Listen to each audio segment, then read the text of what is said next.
بسم اللہ الرحمن الرحیم۔ السلام علیکم۔ روزی وائس چینل میں آپ سب کو خوش آمدید۔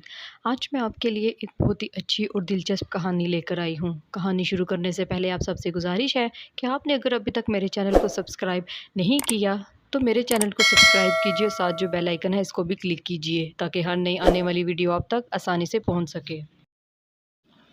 رات کے 3 بجے وہ پولیس اسٹیشن کے باہر بیٹھی سردی سے کانپ رہی تھی۔ ایک بڑے سے سوٹ کیس پر کسی فضائی کمپنی کا سٹیکر لگا ہوا تھا جس سے ظاہر ہوتا تھا کہ وہ جہاز کا سفر کر کے آئی ہے۔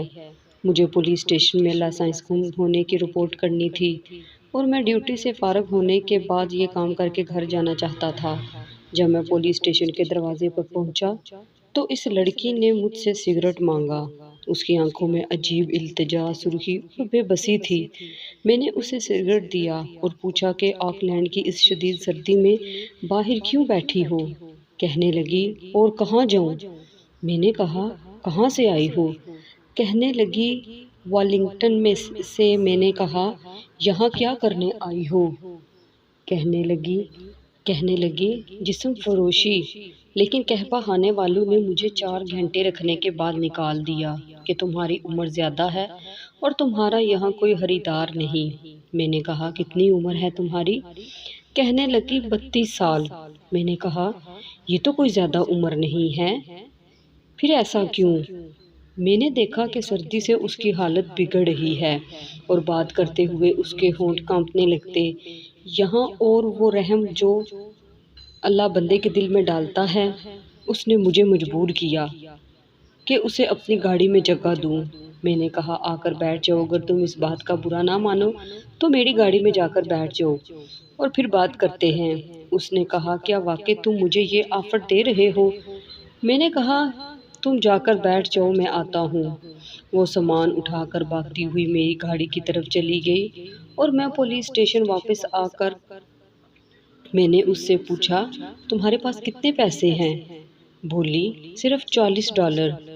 میں نے دل میں سوچا کہ آکلینڈ میں برے سے برے ہوٹل کا کرایہ بھی $50 ہے۔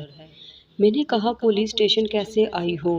کہنے لگی، کعبہ خانے والوں نے پولیس کو اطلاع دی کہ یہ لڑکی ہمیں جرائم پیشہ لگتی ہے، اس سے باز پرس کرو۔ میں نے دل میں سوچا، عجیب معاشرہ ہے، جسم فروشی جرم نہیں لیکن چوری کرنا جرم ہے، شراب پینا حرام نہیں لیکن شراب پی کر گاڑی چلانا جرم ہے، بدکاری کوئی جرم نہیں لیکن 18 سال کی عمر سے پہلے کرنا جرم ہے، فحاشی جرم نہیں ہے لیکن ریپ جرم ہے۔ میں نے کہا، اب تم کیا چاہتی ہو؟ کہنے لگی، اگر تم مجھے اپنا موبائل دو تو میں شہر میں کسی اور قہوہ خانے سے رابطہ کروں، شاید کہیں جگہ مل جائے۔ میں نے موبائل اس کے حوالے کیا اور اس نے نمبر ملانا شروع کیے، مگر ہر جگہ سے انکار ہوا۔ آکلینڈ میں جسم فروشی 2 طرح سے ہوتی ہے، کم عمر لڑکیاں قہوہ خانوں میں اور عمر رسیدہ سڑکوں پر رات کے اندھیرے میں کھڑی ہو جاتی ہیں۔ مجھے اس معاشرے کے کھوکھلے پن پر ترس آتا ہے۔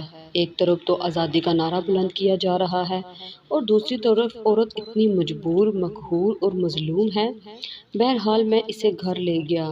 اس نے کافی طلب کی جو میرے پاس نہیں تھی، میں تو چائے پیتا ہوں، پاکستانی کڑک۔ اس نے شراب مانگی، وہ بھی میرے پاس نہیں تھی۔ پھر اس نے دل پہ ہاتھ رکھا اور چائے پر ہی اکتفا کر لیا۔ وہ کہنے لگی، میں 10 سال پہلے اس شہر میں آئی تھی اور میں نے جسم فروشی سے کافی پیسے بنائے تھے۔ تب میری عمر 20 سال تھی، مگر اب شاید میں بوڑھی ہو گئی ہوں، کوئی کام نہیں دیتا، اور پھر زور زور سے رونے لگی۔ میں نے کہا، تم نے شادی نہیں کی؟ تو کہنے لگی، ہاں، مگر وہ آدمی فراڈ نکلا تھا۔ میری اس کے ساتھ جب شادی ہوئی تو اس کے بعد میں جلدی بیمار ہو گئی اور مجھے ایک بیٹی کا تحفہ دے کر وہ چھوڑ گیا۔ میں نے کہا، وہ بچی کہاں ہے؟ کہنے لگی، میں نے بیچ دی ہے۔ میں نے کہا، کیوں؟ کہنے لگی، میں اس کا خرچہ برداشت نہیں کر سکتی۔ میں نے ایک بے اولاد فیملی کو دے دی، وہ اسے پال رہے ہیں، اب وہ 7 سال کی ہے۔ میں کبھی کبھی اس سے دیکھنے جاتی ہوں، مجھے اسے دیکھ کر بہت دکھ ہوتا ہے۔ اس کی شکل بالکل میرے جیسی ہے، وہ مجھے بالکل بھی نہیں پہچانتی۔ فجر کا وقت ہو رہا تھا اور میں نماز اس کے سامنے نہیں پڑھنا چاہتا تھا۔ مگر کیا کرتا، ایک ہی کمرہ تھا۔ میں نے کہا تم لیٹ جاؤ، میں ابھی آتا ہوں۔ میں نے وضو کر کے نماز پڑھی تو وہ کہنے لگی کہ کیا یہ کوئی روحانی ایکسرسائز ہے؟ میں نے کہا ہاں۔ کہنے لگی اس کا کیا فائدہ ہے؟ میں نے کہا یہ تمہاری سمجھ میں نہیں آئے گی۔ تم مجھے اپنے پاس کچھ دن رکھ لو اور میرے جسم سے قیمت وصول کر لو۔ وہ لڑکی مجھے دیکھ کر کہنے لگی پھر میں کوئی اپنا پکا بندوبست کر لوں گی۔ میں نے کہا کہ میں تمہیں نہیں رکھ سکتا۔ اس بلڈنگ کا مالک سنگل روم میں 2 آدمی کو ٹھہرنے کی اجازت نہیں دیتا۔ کہنے لگی پھر تم مجھے گاڑی پہ ساتھ لے چلو، 2-4 اڈے اور چیک کرتے ہیں، کہیں نہ کہیں تو کام مل جائے گا۔ کام بہت مشکل تھا۔ جب آپ کسی لڑکی کے ساتھ کسی اڈے پر جاتے ہیں تو وہ آپ کو اس کا بروکر سمجھتے ہیں۔ سید سے بروکر بننا آسان نہ تھا، مگر وہ ذات بابا بھلے شاہ جیسے صوفی کو پاؤں میں گھنگرو ڈلوا کر نچوا دیتی ہے۔ اور میں نے کہا اگر مرشد یہ رنگ دکھانا چاہتے ہیں تو آج اس طوائف کے ساتھ یہ طوائف فروش بھی جائے گا۔ میں اسے شہر کے کئی کوٹھوں پر لے کر گیا اور مسلسل اذیت کا شکار رہا۔ آخر ایک کوٹھے پر اسے کام مل گیا اور میں اسے وہاں چھوڑ کر آ گیا۔ پھر کبھی کبھی فون پر اس سے رابطہ ہوتا اور وہ کہتی کہ وہ بہت تھک چکی ہے، بس $1000 کا قرضہ باقی رہ گیا ہے۔ جب وہ اتنے پیسے بنا لے گی تو یہ کام چھوڑ دے گی اور واپس چلی جائے گی۔ اور کبھی وہ مجھ سے ملنے کی خواہش کا اظہار کرتی جسے میں ٹال دیتا۔ پھر ایک دن ہسپتال سے کال آئی کہ آخری بار مجھے مل جاؤ۔ جب میں وہاں پہنچا تو معلوم ہوا کہ کچھ لوگوں نے اس کے ساتھ گینگ ریپ کیا ہے اور اس نے اس کی بھاری قیمت وصول کی تھی۔